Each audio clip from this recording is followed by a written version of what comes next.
away from him. Well, the pace was quick, and while it took a toll on Tap It to Win, it did not take a toll on Tiz the Law.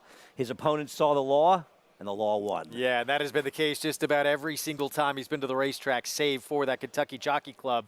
What a performance. Manny Franco got him in great position in this race early on as well. Again, we're going to look back at the Belmont Stakes a little bit later on in the show, but we have more live action coming up. We're not done with this Belmont Stakes day here in Elmont, New York. We still have the 11th, 12th still to come. I want to remind you, great time to get signed up, started, play along with Naira Bets.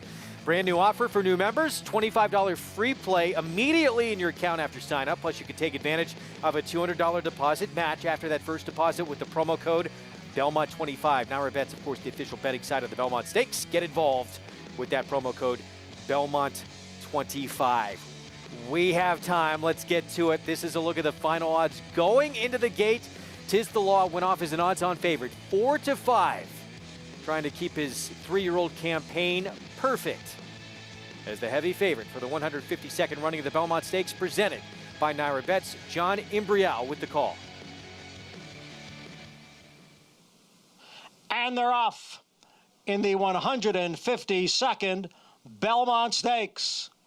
Tap It to Win broke well from that inside post position and is going out for the early lead as they make the run from the chute to the main track. And 4 left is right there in the favorite, Tiz the Law. Not far behind the front runners in 3rd. Pneumatics on the outside in 4th as Jungle Runner advances at the rail from 5th. Dr. Post is next in 6th. And then it's 3.5 lengths to Farmington Road and Modernist. Then we come back to Max Player, who's racing in 9th. And the trailer is Stretch Running Soleil Volante. The opening quarter went in 23 seconds. Tap It to Win leads by 3/4 of a length. Long Shot, 4 left on the outside in 2nd. Just behind is Tiz the Law, who's racing in 3rd. Modernist has now gained ground in between horses. Moving along with Pneumatic on the outside. Dr. Post is in 6th. Jungle Runner is dropping back. Then comes Max Player as the field races midway on the turn after a half in 46 seconds. Tap It to Win is still there. The lead is a length. 4 left. And Tiz the Law heads apart 2nd and 3rd with Pneumatic in 4th. Dr. Post is on the extreme outside. Modernist is now making up a bit of ground. Then comes Max Player, Soleil Volante, and the field is at the top of the stretch, and there goes Tiz the Law now to take over. It's Tiz the Law in front in the stretch, and there's 1/8 of a mile to the finish. Dr. Post moves up on the outside into 2nd, but it is Tiz the Law, and the New York bred is going to win New York's Belmont Stakes, the first leg of the 2020 Triple Crown. Tiz the Law by 4 lengths over Dr. Post and Max Player. And the time for the mile and a furlong was 1 minute, 46 and 2/5 seconds. How appropriate is that in the first year ever that a Belmont Stakes kicks off the Triple Crown? A New York bred wins, and he doesn't just win, Andy, he wins convincingly here. He does, and that's what you want to see. You want to see these horses put a stamp on the race, and that's exactly what Tiz the Law did. He was definitively the best horse in the race, because if you watch the way the race was run, the horses that were attending the pace finished absolutely nowhere, and Dr. Post and Max Player, who finished 2nd and 3rd, came from well back in the pack. So this was a race that was not set up for horses that were forwardly placed, yet Tiz the Law took it to Tap It to Win from the start of the race, and he still dominated. There is absolutely no doubt right now that Tiz the Law is the absolute top of this class, and by quite a bit, at least at this point. We're at Churchill Downs right now. Much more coming up on the Belmont Stakes later on this hour. This 11th race to close out the afternoon in Louisville, 1 mile on the turf. A maiden special weight time now for our Twin Spires market mover. We go to Jonathan Kinchin. Big dreaming, the 3-horse, the market mover. I think Manny Franco was probably big dreaming this morning when he woke up. This horse taking a lot of money in here. And it makes sense. Obviously, off the performance, you could understand why this horse would be taking that off of the one run down at Tampa Bay. But I thought the 9 was interesting. Midnight Joestar for Eddie Keneally. They took this horse out to Del Mar last year and ran well out there. Even ran into stake at some point. I think this horse is a much more attractive price than the market mover, the 3, who's taking a lot of money. But for me, I'd go with the 9. Jonathan, thanks. If you want to bet the market mover or anybody else in this race, you can get signed up. Started with Twin Spires, offering you $25 In bonus bets, use that code GET25 at twinspires.com or on the Twin Spires app. Play 25 to get your $25 of bonus bets right now. Andy, what did you think here? I don't disagree. I'm not against the favorite in this race. I saw the number 3, Big Dreaming, ran very well in that turf race at Tampa and really felt like the horse to beat.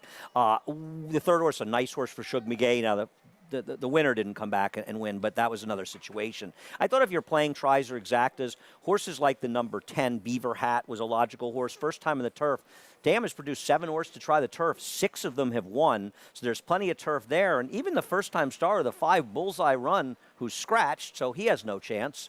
So let's just say I like a 310 exacta box and a big 310 press. How's Carmichael, that, the 2, intrigue you at all in this race? I have him open. He's got some pedigree. The Dam's done well, but the Dam is now 25 years old, and there's a 5-year gap from the last foal. So I don't think that's a particularly good sign. Big Dreaming, the 3, the 1 to beat for trainer Wayne Catalano. You're watching the home of racing from Churchill Downs here on Fox Sports. We go to Travis Stone for the Nightcap at Churchill. They're in the gate and the rough. Some crowding in the middle of the pack. Sabali and Real Man Midnight Joestar all bounced around soon after the break. Contractor Bill, with an inside post, races for the lead, comes off the hedge and opens up a length and a quarter. Big Dreaming's going to move up to be second, and Parkland for that outside post comes on to be third. But Contractor Bill shows the way into the clubhouse turn. Big Dreaming up to be second. Carmichael with a good spot down inside, running along in third. Parkland is now fourth.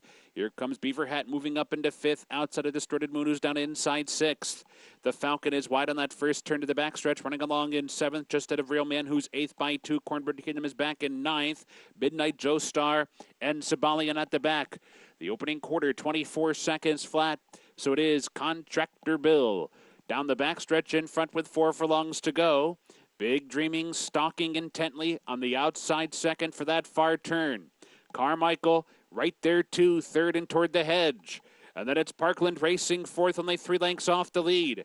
Beaver Hat is fifth, yet to be asked for his best run. And then it's Distorted Moon down inside. The Falcons under pressure while wide. Midnight Joestar fanned 5-6 wide by the quarter pole. They're off the turn, they're in the stretch. Contractor Bill confronted by Big Dreaming. Big Dreaming takes the lead outside the 8th pole. Contractor Bill tries to fight back.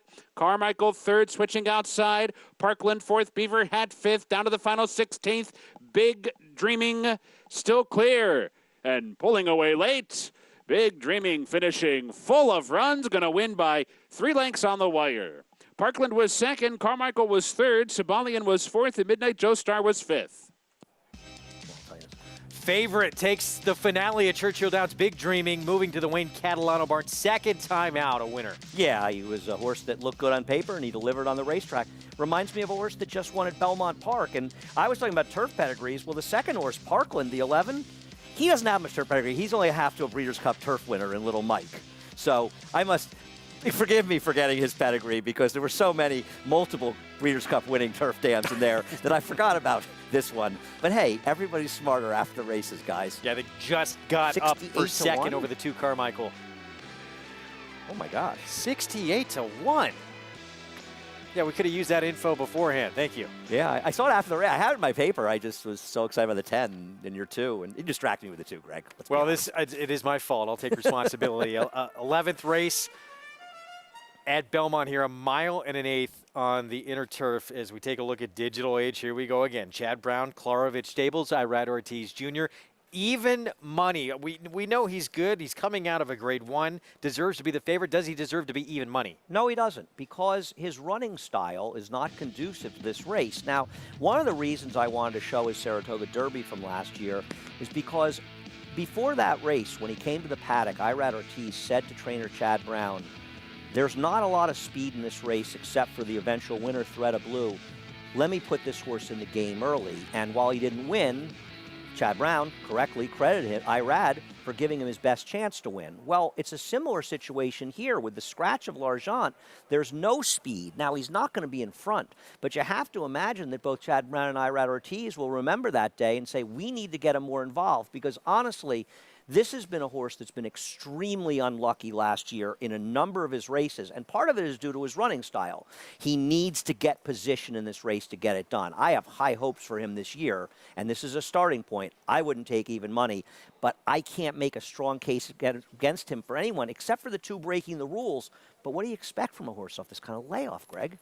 As for Digital Aid's first 3 starts of his career, all wins, and then, wow, just into the deep waters of who he faced. Here's breaking the rules. 11, Parkland. Have not seen him since June of 2019. I think this horse absolutely has the talent to win here in this spot. And also, with the rail and John Velasquez, don't you feel like he's going to be forwardly placed in here? Just having the inside. Now, this is a loss in the Canadian turf. The Belmont trade Krampus, one of his 5,000 wins. He didn't get it done, but still, it was a good enough effort. Obviously, something went wrong with him, and that's why we haven't seen him for the last year. But he draws so well.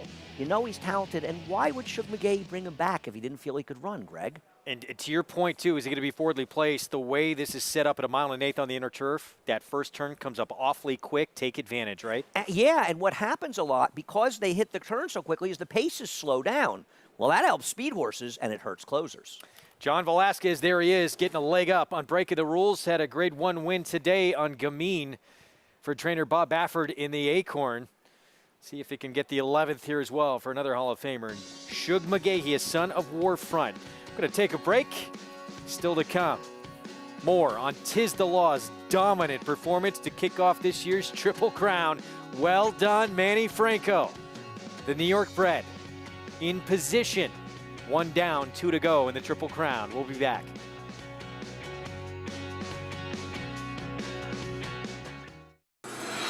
Constitution. He's still the fastest tappet ever around 2 turns.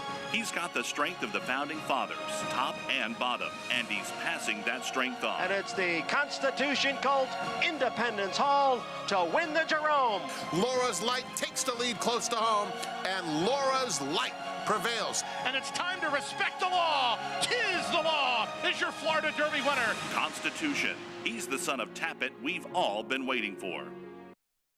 It only takes 20 cents to take down an Empire. The Empire 6 is the jackpot 20-cent pick 6 bet that's offered every day at Belmont Park.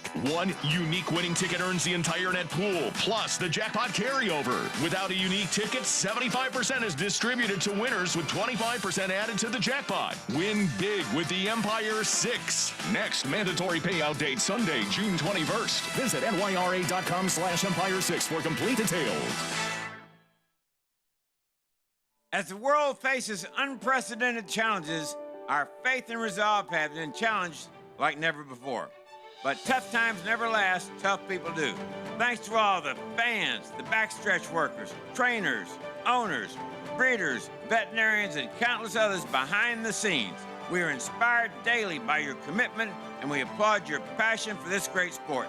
Together we'll rise above this, and soon we will all run happy again.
Back on America's Day at the Races on Fox Sports 2. Great to have you with us on Belmont Stakes Day with Tiz the Law taking the first leg of this year's Triple Crown. We have the 11th Coming up in just a minute to post here. It's 1 1/8 on the inner turf in case you're just tuning in here. An allowance optional claiming field. Talk or listen kicks off the post parade. An interesting wild card, first time in the country, but will this horse be at all forwardly placed? Yeah, group placed in France. The other half of the entry, Surprise Twist. Not a bad horse. Loved her dam, My Princess Jess, who was trained most of her career by Berkeley Tagg. Break of the rules. A couple of Hall of Famers here. Shug McGahee and John Velasquez. This is a very good alternative if you want one of the favorites. Supposed to be forwardly placed. We'll see what we get. Red Right Hand. This horse hit 1.14 out of 5 before tackling graded stakes company in the Red Smith. And Tom Morley has done, I mean, look at this horse's PPs before Tom Morley took over the training and after. And this is the horse that's supposed to be in front early. That horse couldn't even break his maiden, it didn't seem like. Right. And Argon, Jose Ortiz, James Bond. I think this is another interesting player if you want one at a price. He improved a lot for Jimmy Bond, but he may want more distance. Pillar Mountain, Joel Rosario, the 5-year-old debut for Todd Pletcher. Speaking of wanting more distance, 1 1/8 is like a sprint for him. 16-1. Meanwhile, Monarch's Glen for Danny Gargan. An ex-Juddmonte horse that improved for Danny Gargan down in Florida. Can he bring that form up here? Sand Dancer, he's been first or second in 7 of his 18 turf starts. And he's not untalented, but this may be too tough a spot. Now 4-5 on Digital Age for Chad Brown. Well, I guess the Chad Brown, Irad Ortiz, Klarovich connection just seems to win so many races. Looking for elite meaning 10th win.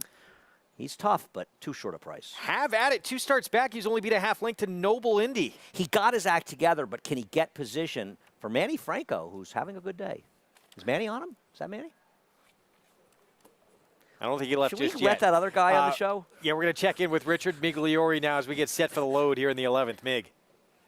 Oh, yeah, guys, that was definitely Manny. He's not taking off his horses. He's got unfinished business. He's still got to win some races. But interesting 11th race here after an exciting Belmont Stakes. Digital Age, obviously the horse to beat. I'm going to take a little stab with Argon. He's run well enough off layoffs. I think maybe being a little bit fresh will put himself a little bit more in the game going 1 1/8 just because of that layoff. Breaking the rules, obviously, you know, Shug McGahee, a trainer's horses get better with racing. So another alternative there, but it's Digital Age's race to lose.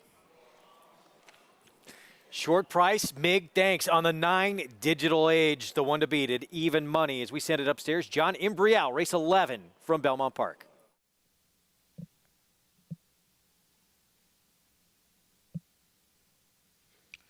And they're off. Digital Age broke well and is up close here with Have At It now moving up on the outside. Talk or Listen is there. Red Right Hand advances at the rail as they go into the clubhouse turn, and Have At It has gone on with it to take over the lead. Red Right Hand is running in second. Talk or Listen is next in third, and entry mate Surprise Twist is on the outside and in fourth. Down at the rail, breaking the rules, is in fifth. In between horses is the favorite Digital Age, who runs here in sixth. And then it is Sand Dancer next in seventh. Argon is eighth, a break of 3. Back to Monarch's Glen, and Pillar Mountain trails the field in 10th. The quarter went in 24 and 3/5 seconds. Have At It leads here by a half length. And right there is Red Right Hand in second. Talk or Listen is next in third, breaking the rules down on the inside in fourth. The half 49 and 3. Alongside is Digital Age. In the clear on the outside is Surprise Twist. Then we come back to Argon and Sand Dancer, followed by Monarch's Glen, and Pillar Mountain continues to trail. It's still long shot Have At It, who has the lead going around the far turn. Red Right Hand continues to run along in second. And then it's breaking the rules down at the rail in third, followed by Talk or Listen and Surprise Twist. Digital Age looking for some racing room as the field heads for home. Have At It and breaking the rules. Digital Age is asked for more and is now in third. Has a clear run with 1/8 of a mile to the finish. Breaking the rules. Have At It. They are heads apart for the lead. Digital Age in third, moving up on the outside. Breaking the rules is in front. Digital Age, one last surge on the outside, but breaking the rules is going to win it. Digital Age was second. Pace setter Have At It finished third. Breaking the rules, holds off the late charging Digital Age here. First start for this horse since June of last year. And give all the credit to Shug McGay. He brings this horse back off of a year and 4 days, and a great ride by John Velasquez, saving ground and angling out, the kind of trip you want. And you saw Irad Ortiz, who gave Digital Age, I thought, a perfect ride, because he realized where he was, and he said, I'm going to follow John Velasquez, and I'm going to run him down. And you know what? Digital Age had every chance to run him down, and he just wasn't good enough. Made great job, too, by Manny Franco trying to steal this race on the front end on a big long shot. I love that he came out aggressive from that post, tried to make the, steal the race, and living off that high of winning the Belmont Stakes. Just now, something struck me at the 8th pole, guys. The first 4 riders, Johnny Velasquez, Irad Ortiz, Manny Franco, and at the time it was Jose Ortiz that was 4th. Jose Lascano snuck in there 4th. All graduates of the jockey school in Puerto Rico. You think they do a pretty good job with their curriculum there in that jockey school? You know, Richie, if you had gone there, maybe you would have had a successful career. Maybe. I don't know. They might not have accepted me. Hey, it's never too late. They would have accepted you, Richie. Who are you kidding? Great point there. Making a big impact here in the States. John Velasquez is, of course, all he has accomplished in this game. Grade 1 win on the afternoon and sticking around for this race. I actually think he has a big shot in the Nightcap as well. I think this horse could have a very good year. It's good to see him back, and I think Digital Age ran fine. And I got a terrific ride. He just wasn't good enough today. He'll team up again with Mark Casse in the finale and a horse trying the turf for the first time. Breaking the rules with the win off the long layoff. More on the Belmont Stakes when we come back. Stay with us.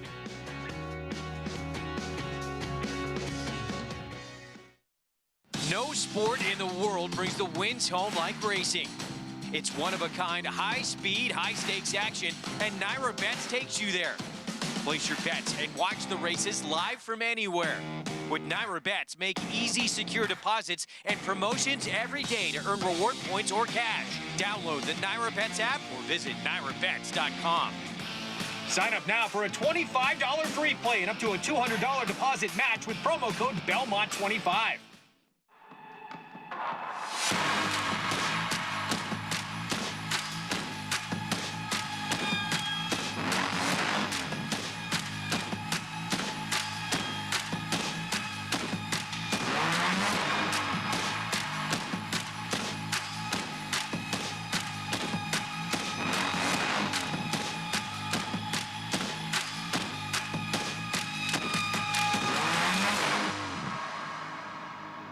The Fasig-Tipton Mid-Atlantic 2-year-olds in training sale, producing the most Grade 1 winners of any 2-year-old sale in the USA.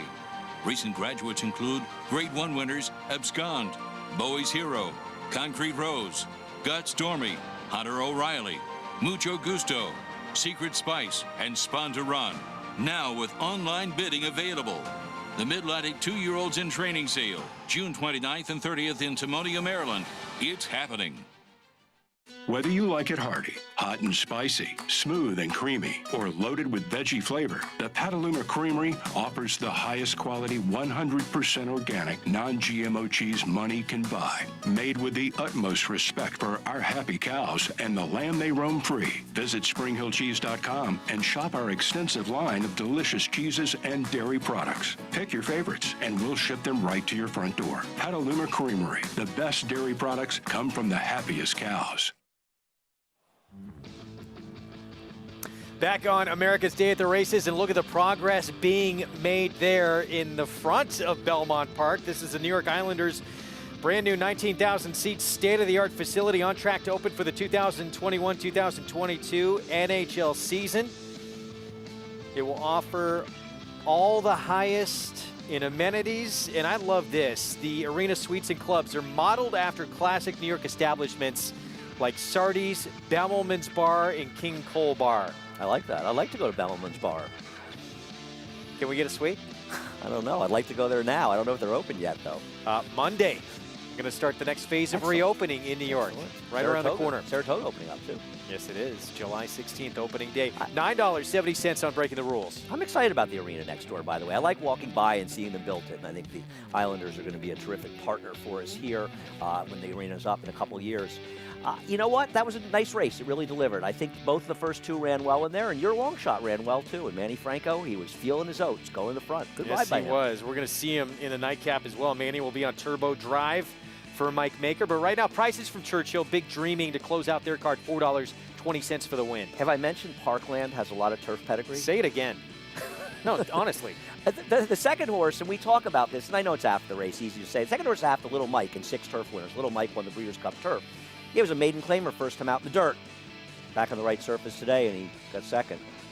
Breeding, it pedigree. matters. Breeding it and pedigree. We talk about matters. it a lot, and we've seen quite a few examples of that. 68 to 1. All right, let's look back on the 152nd running of the Belmont Stakes presented by Naira Bets. It is the law. He was as high as 6 to 5 at one point earlier on today. Wound up going off at 4 to 5 as the gates opened, and Manny Franco got the position he wanted early on in this race. And the key is the start, right? Now, while Tap It to Win broke well from the inside, Tis the Law broke extremely sharply, and Richie will talk about that, how that shows how sharp a horse is. And Manny put him in the race immediately. They wanted to use his speed, Greg. We knew Tap It to Win was going to say, come and get me if you can, Mig. 4 left, didn't put as much pressure on as maybe some thought he would, but what about Manny and where he's sitting in the race right now? Well, like Andy said, when he broke so sharp, he signaled that he was good on the day. He was going to run his A race. And he's just so relaxed. That's what I like about it. He's in the perfect striking position, but he's almost asleep there. Manny's not moving a muscle, and he's just galloping along. And you kind of felt like, even at this point, guys, that it was over. For him to be this close to the pace that easily, I just think he got the perfect trip, got his position forward. And once Manny started taking those peeks, behind him, over his shoulder, under his arm, he knew he had the guys in front of him. He was worried about somebody behind him, and he could not wait to ask this horse to run. You could see he was trying so hard to keep from asking him, wait, until he turned for home. He got inside the quarter pole. Then he finally asked the question. Look at the difference, and you're talking about, Richie, between the way Manny's riding him, and you see Joel Rosario in those orange and pink silks, or you see Dr. Post on the outside, and how those riders have been asking their horses for a couple of furlongs. And here's Manny on Tis the Law, cruising up the lead, and he hasn't moved a muscle. Yeah, right there, when he popped his head in front, that's when he finally tapped him on the shoulder. He jumped his right lead. This horse was so good on the day. Berkeley Tagg now has won each one of the Triple Crown races at least once, and we're not done with this Triple Crown season by a long shot. There has to be a spot with a plaque on the wall in upstate New York in the Racing Hall of Fame for him. You know, you hear about trainers. Christophe Clement, primarily a turf trainer. Berkeley Tagg, thought of as a turf trainer. But when these trainers get the right horse, they'll deliver on whatever surface they're racing on. Well, that's it. It's just whatever kind of stock they get. If they're getting turf horses, they'll get the most out of their turf horses. If they get dirt horses, they get the most out of them. These are masterful horsemen, and watching this horse train all week, you knew that Berkeley was coming in locked and loaded. Yeah, and as Andy was talking about, I don't think the margin here maybe even tells the whole story in how easily he did this when you look back at some of those other horses who were having to go to the whip and have to work awfully hard to try and make up some ground here. Yeah, well, Manny did set him down. He asked him, and I don't blame him. It's $1 million race. It's a Belmont. It's a first classic. He got a little bit excited, but, I mean, the horse responded so quickly and accelerated off the turn that I really think that, he was just so impressive. And Andy said it earlier. He stamped himself as much the best of this crop at this stage. And I think it's so cool that even though people will be talking about Triple Crown and the Kentucky Derby and the Preakness as his goal right now is the Runhappy Travers up in Saratoga. That's the race they want to win. And they're taking it one step at a time. And I got to tell you, Richie, Saratoga, just a few weeks away and a few weeks into the meet, we'll be seeing this horse in the Runhappy Travers. Oh, absolutely. And again, you can see when Manny sets him down, his demeanor, he's a very serious colt. He really knows what he's out there, and he wants to dominate.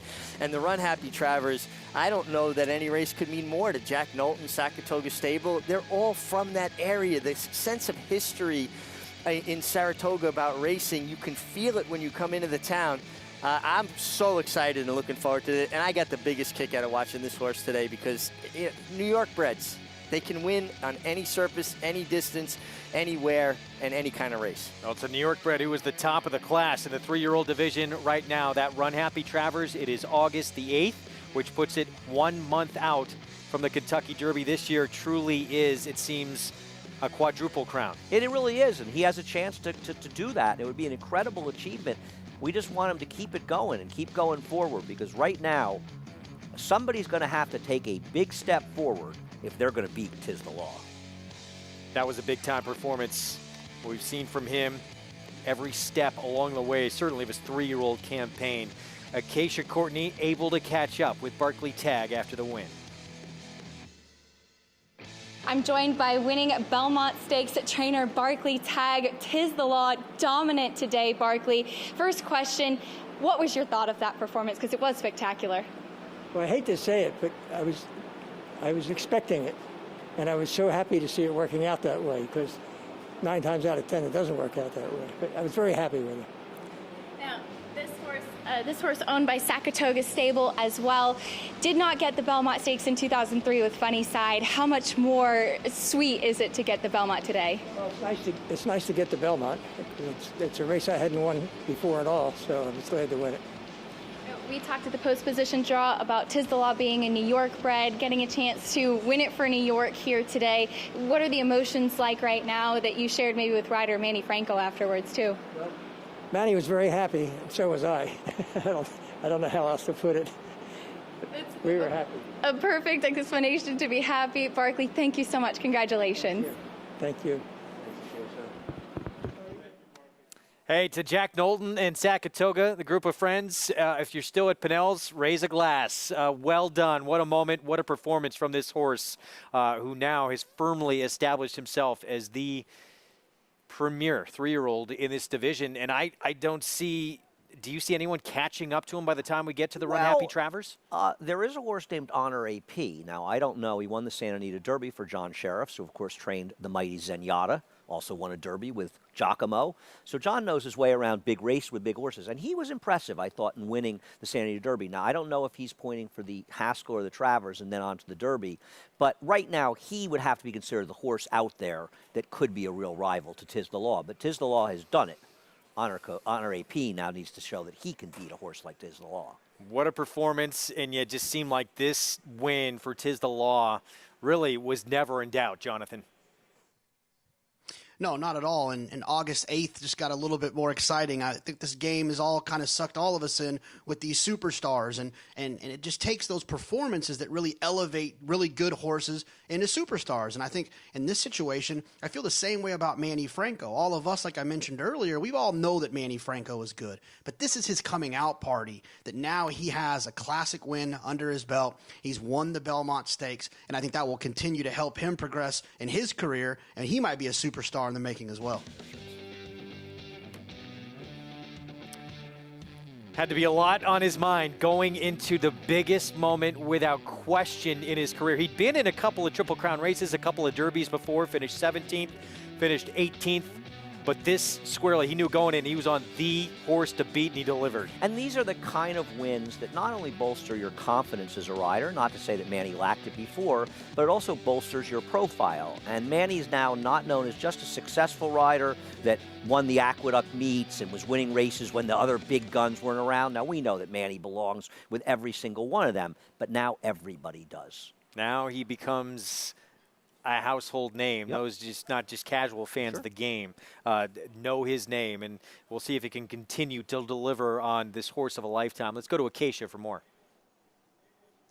And Greg, I think that that's all part of it. This Belmont Stakes, though it's different this year, this is still such an historic and important race, and it's important for a jockey like Manny Franco, and clearly it's important for Tiz the Law as well. One thing I wanted to touch on was that we saw such a tremendous, I don't know if improvement is the right word, but continued growth since he debuted in that impressive 2-year-old race at Saratoga, handled so carefully by Berkeley Tagg, brought along slowly, gradually, and that's something that I think is really going to bode well for him in the second half of his 3-year-old season. The timing plays out to go to the Runhappy Travers and onto the Derby and potentially Preakness. We know these connections have been pointing to these big races, and he's one that just continues to flourish with the work and growing into himself as well. So I'm excited to see what the future brings for Tiz the Law and for Manny as well.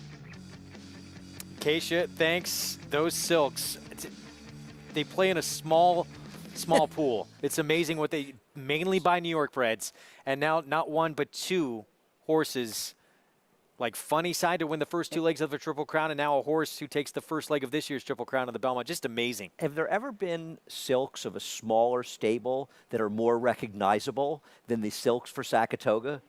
I mean, Funny Side was this immensely popular horse, a gelding that ran for years, had a huge following. But we'll see with Tis the Law. But, you know, I mean, obviously Funny Side was a gelding, but you have to hope these kind of connections really like to race them. So yeah, we hopefully bring we'll up see more and more. By the way, sorry to cut you off there. We bring up the Runhappy Travers.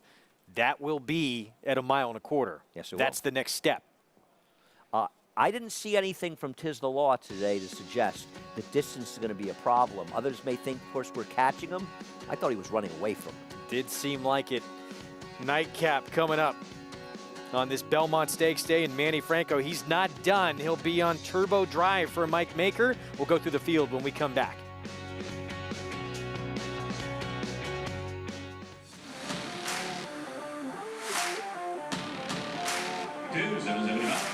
A live bid of $775,000 was not high enough to buy this uber-fast son of Runhappy at the OBS 2-year-old sale June 10th. I can't wait to write the owner a check for $100,000 when he graduates with a maiden special weight win at Belmont, Saratoga, Delmar, or Kentucky Downs Summer Meet. Runhappy standing in legendary Stall 1 at Claiborne Farm. Adrenaline pumping, hearts racing, the thrill of winning. And it all happens right here. Twin Spires, from the team behind the Kentucky Derby and the destination for horse racing wagering from around the globe. From beginner to expert, Twin Spires is betting made fun and easy. And for new players, once you place your first $25 worth of bets, we'll match that in bonus bets. Twin Spires, racing into your home. Download the app now. See site for details. Void where prohibited. Please wager responsibly.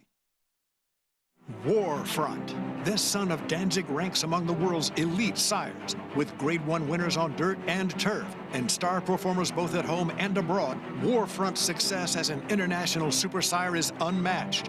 Recent Grade 1 winners include Omaha Beach and Preakness Stakes hero War of Will. In the auction ring, Warfront was the #1 sire by highest average at Keeneland September, with yearlings commanding prices up to $2.9 million. Warfront, standing at Claiborne Farm.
Back on America's Day at the Races on Fox Sports 2. It's brought to you in part by the champion sprinter Runhappy. Never lost in his career while sprinting, and he did it all while racing medication-free. Win at Belmont, a maiden special weight with a 2-year-old Runhappy. Or at Saratoga this summer, a $100,000 bonus is on the line. Yeah, we're going to see that Runhappy tomorrow with a chance to get that bonus. Who scratched out of Churchill? Yeah. Well, I mean, it's interesting, and that'll be on tomorrow's card. Join us tomorrow for Belmont's 9-race card for Father's Day, and, of course, an early Happy Father's Day. But we talked about it, Greg, before the horse ran, and I said to you when we were talking, if this horse is good, I bet this guy may want to scratch and run here at Belmont Park, and lo and behold, it happened. We'll see if he can deliver. Must take advantage of that bonus with $100,000 with a Runhappy. Wesley Ward only has 2 in there. Only one of them cost over $500,000. I think the other one was about $300,000. Wesley Ward's got one in this race as well. We're going to talk about in a moment. We start with Crack Shot, morning line favorite, and got eliminated at the break last start. Yeah, and to me, Luis Saez, break and go. He's fast, he's good, he's my top choice. Double shot, David Dunk trains, comes in off a win on dirt. Tries the turf for the first time, and it's really not particularly a turf pedigree. The dam had 2 to try it. Neither one of them won. Dirt horses. Simply won first time out for Steve Asmussen. That was at Sam Houston. Yeah, broke its maiden out of town. Bred by Christophe Clement, by the way. Cuts back in distance. Yeah, look at that. Lemon Drop Kid out of a Macho Uno mare. Impetuous. First time on turf. Marcassi, John Velasquez. And there's your favorite sire, Fast Anna. Really much more of a dirt pedigree. 16-1 there. Kierkegaard, I thought this horse had a big chance coming out of that race against Chimney Rock and Jack and Noah. Certainly gets some class relief. Jack Sisterson, the trainer, has had a great amount of success in starting on his own, but more with dirt horses.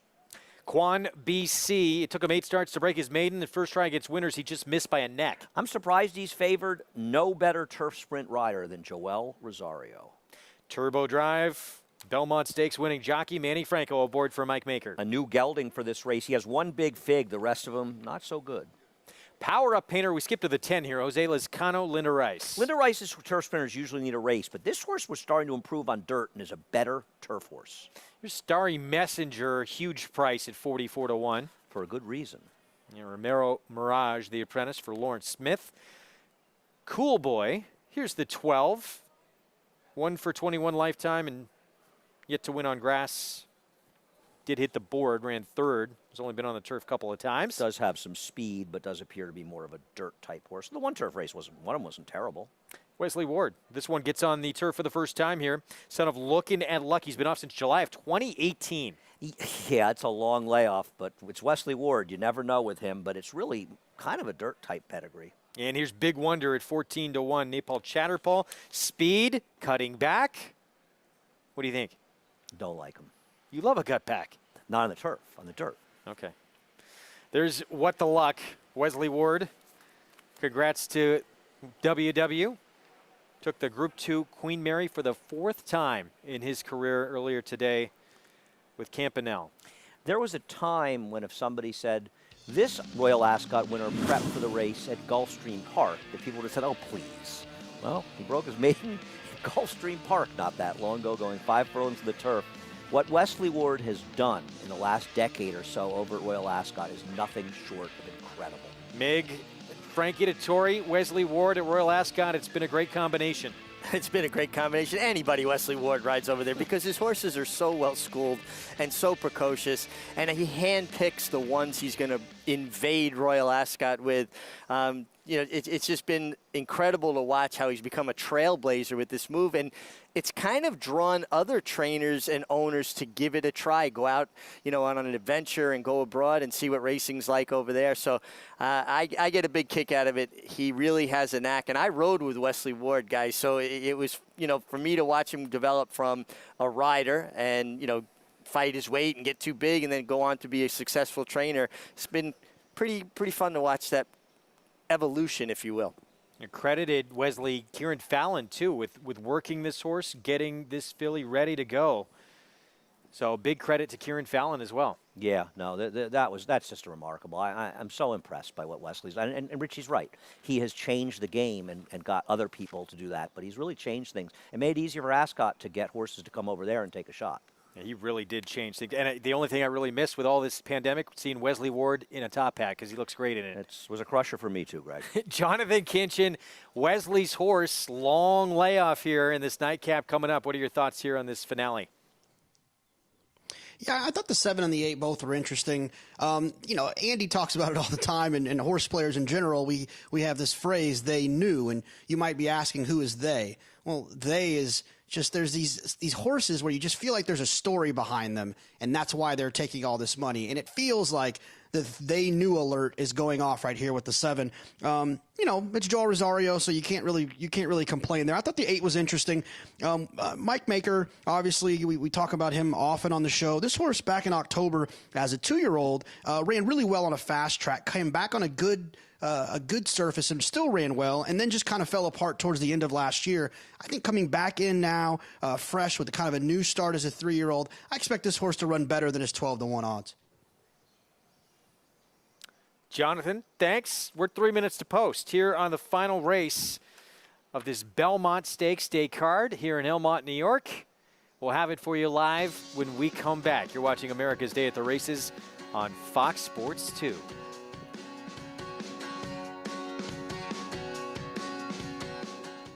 It only takes 20 cents to take down an Empire. The Empire 6 is the jackpot 20-cent pick six bet that's offered every day at Belmont Park. One unique winning ticket earns the entire net pool, plus the jackpot carryover. Without a unique ticket, 75% is distributed to winners with 25% added to the jackpot. Win big with the Empire 6. Next mandatory payout date Sunday, June 21st. Visit nyra.com/Empire6 for complete details. Do you want to bet the next race and don't have a TVG account? Get the TVG mobile app and sign up. It's fun, easy, and it's TVG. I'll show you how it works. You have a jockey that rides a horse. When you bet the horse that wins, you win money too. With the TVG app, select your horse, bet type, and wager amount. Place your bet and watch the race live. Download the app and sign up now, or go to TVG.com. Get double your first deposit up to $100. TVG, your best bet. It's America's original sport, and no one covers it better than americasbestracing.net. From the sport to the lifestyle, the best races, horses, and destination venues, cocktails, gambling, fashion, and more. America's Best Racing is a sport for you. Live it, love it, bet it. Racetrack Television Network brings you every race, from every track, on every screen, every day. With monthly packages starting as low as $5, RTN gives you great value and access to more live HD streaming and race replays than anyone. Visit RTN.tv today to sign up and watch on almost any device, including Roku and Amazon Fire. Use promo code TRYRTN for a 5-day free trial.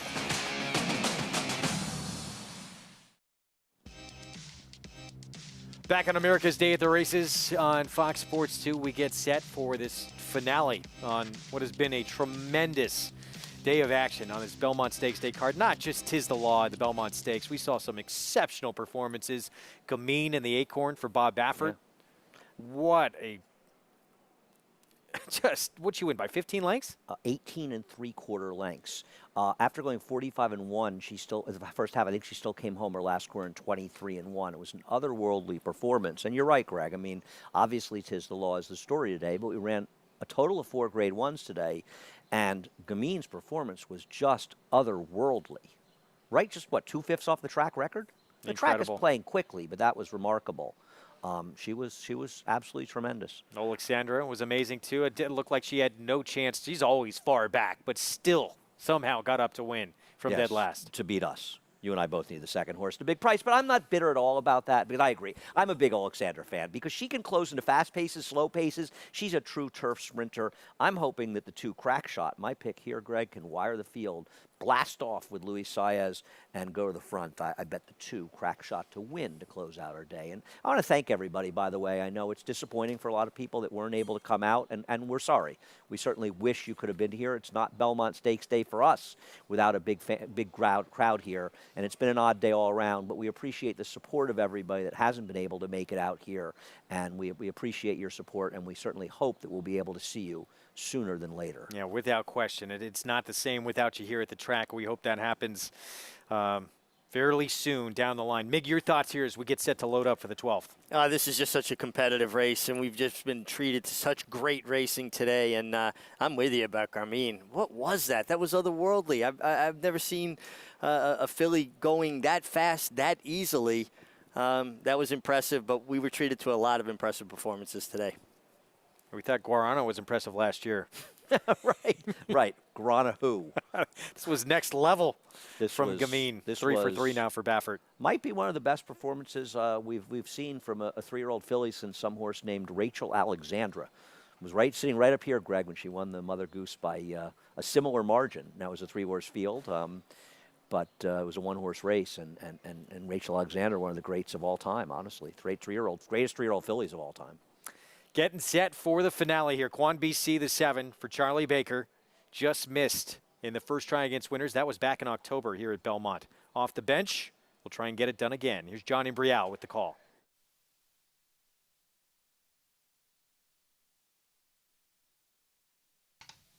Waiting for Cool Boy and What the Luck.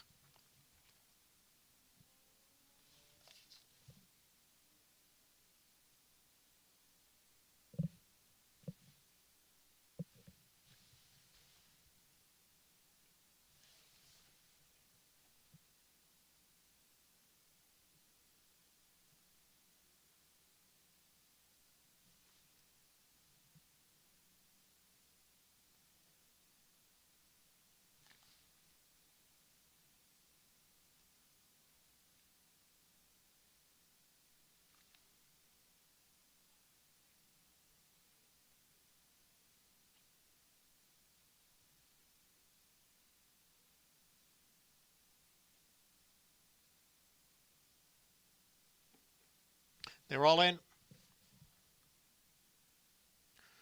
And they're off.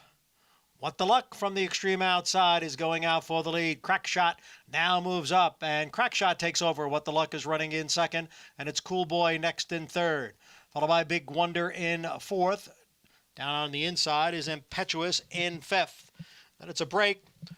3.5 lengths to Kierkegaard in sixth. It's another 4. Back to Starry Messenger, who's on the inside, passed there by Power Up Painter. Farther back, it's Sean B.C. Then comes Simply and a Turbo Drive. And way back and out of it is Double Shot. Crackshot the leader as they come for the top of the stretch. The quarter went in 21 seconds. Cool Boy is giving chase in second. The half in 43 and 4. And Crackshot has built a 6-length lead. Big Wonder moving up on the outside. A late move here from Power Up a Painter, who's gaining ground, and Sean B.C. They are closing in. Here comes Power Up Painter to take over the lead, and it will be Power Up Painter in the finale. And then Big Wonder was second. Late move from Simply for third. Power Up Painter and Jose Lezcano, who was dominant. He won this meet last year. Teams up with Linda Rice. Well, if he keeps riding like that, he'll be getting back to the top. He saved the ground, he cut the corner, and angled out, and those are the kind of rides you want to see. Linda Rice has been struggling so far. Horses have been running like they needed a start, and that's often the case for the turf sprinters. Not the case with Power Up Painter. Luis Saez let Crackshot rip up front. Felt very smart for me at 9-2 when he opened up 6 top of the stretch, but he went just a little too fast early and finished 4th. But excellent performance, and it's nice to see Linda Rice close out the day. And let's give her a little love, too, right? Third with Max Player. She's done a great job with him, and he's an up-and-coming 3-year-old. Yeah, just the 4th start of Max Player's career. Mig here, it's Jose Lezcano. We're starting to call his name a little bit here at the meet. Yeah, absolutely. This was a terrific ride. Save ground, cut corners, take advantage where you can. I really like this ride. And Louis Cardenas second on another long shot. This is an apprentice jockey we've been talking about. Horses run from him. Wickedly fast-paced guys, but Jose Lezcano was able to negotiate his way through the field. 15-1 over 15-1 over 6-1 over 9-2. How about that? 10-9, 4-2 finish in this finale. Yeah, got the job done. Winning Move stable and My Racehorse stable as well. And nice way to close out the day for them. Well, we talked about all the big performances we saw today. We're going to try and run through them here before we sign off at the top of the hour. Of course, none stood out more than what Gamine did, that $1.8 million filly for Bob Baffert in the Acorn. She's only about 3 or 4 in front when we start looking at this video, Richie, excuse me, Greg, it's been a long day, but quickly became almost 20 lengths. This was, wow. Perfect 3 for 3 now. And, she got a test in that last start. When she stretched out to a mile 16th Mig, she was not tested here at all against the toughest field that she's faced. No, and I mean, she ran a sub 133 mile. Johnny Velasquez, hands and heels, keeping her to her task. She was wanting to drift a little bit. Now, I remember this filly selling last year at the Fasig-Tipton sale at Timonium. Her breeze was good there, and I remember the fireworks when she went through the ring. Well, she's looking more, every bit of the $1.8 million that was spent for her last year.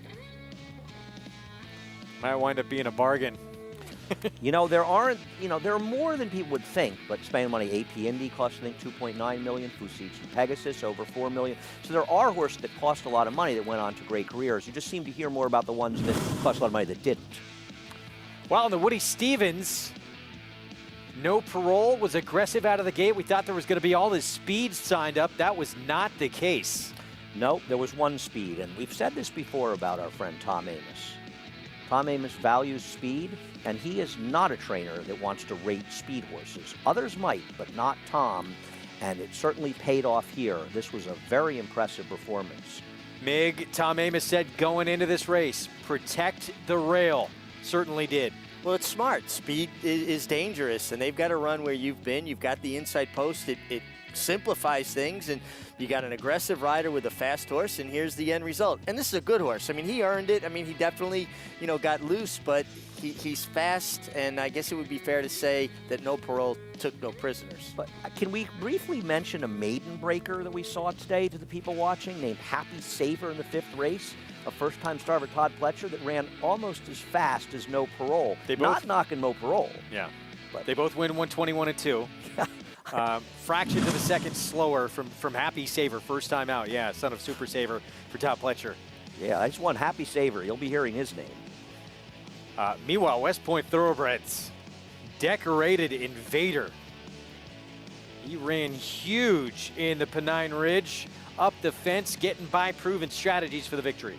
I think, and Richie can talk about this a little more, when you get as perfect a trip as he got, it just helps you get to these easy victories. I had to start a little trouble with the MiG, but this is a very good horse for Christophe Clement and West Point Stables as well. And he just, I thought he was the horse to beat. I didn't think he was as dominant as this 3-5 suggested. He was more dominant. Yeah, MiG, you walk too close to Andy Serling. You see his reaction. I'd love to see him on a horse coming up the fence. Well, to be fair, and I want to clarify what I meant, because it's unfair for me to say something like, how many horses have you come through on the rail for? That's no, honestly. It's unfair because you've never been in the position. What I meant, and this is my opportunity to explain what I meant, when you commit on the turn to going inside, and he had room when he got in there. Jose Ortiz then tried to make it tough on him. But when you commit that early on and you've never shown the ability to do that, the race is on. You've got to run every step from that point on.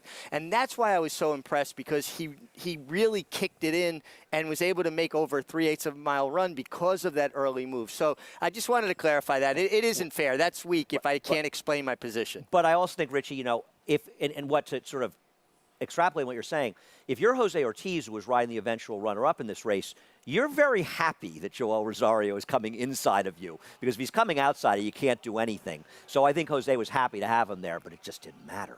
Well, if you get him there and you can stymie him enough and maybe make his horse, intimidate him enough and beat him, yes, when they get through and beat you, it's very unsatisfying as a jockey.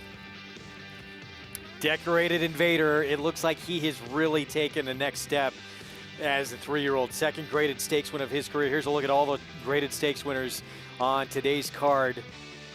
Alexandra, again, she was tremendous, dead last early on, somehow got up to win that race. She is a really neat horse. Now, she got a fast pace today, but she has shown her career that she can win turf sprints even if the paces aren't fast.